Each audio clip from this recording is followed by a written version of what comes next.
Today I went to the range and shot the Heckler and Koch USP in 9mm. This specific version is variant 1.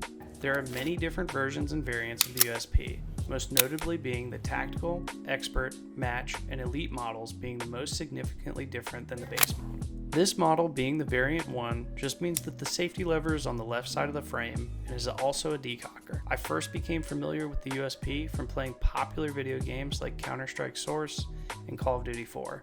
The iconic pistol has also been featured in a ton of movies, and the design lends itself to that sleek, modern aesthetics of the late 80s and 90s. The handgun was adopted by the German armed forces in the early 90s, and from there, many others have adopted it for service. In some places around the world, it still sees use to this day. I took the USP out on the range and decided to give it a try.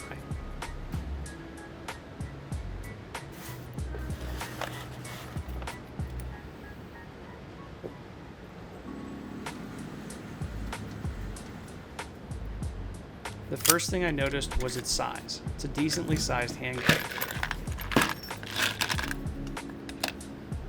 Next, I found that the grip has this almost spiked texture to it that would lend itself well to anyone wearing gloves. That's not to say it's uncomfortable to bare skin either. It's just definitely a different texture than the sandpaper texturing of newer handguns. The magazines with the Rental at TMGN are polymer and hold 15 rounds.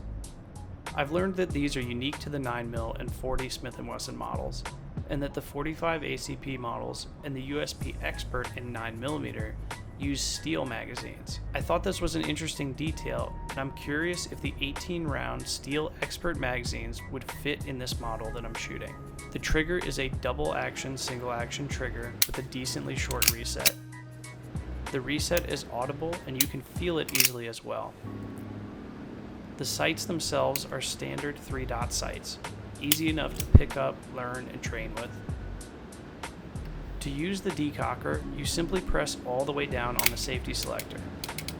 When I shoot double action, single action guns, I like to start off in double action and see how it feels. I will say that the trigger pull on double action on the USP is definitely manageable, and it's very clear where the wall and brake is. I'd also say that the trigger is heavy enough that it's not 100% necessary to have a safety, but for those that want one, the option is obviously available. Shooting the gun is a breeze.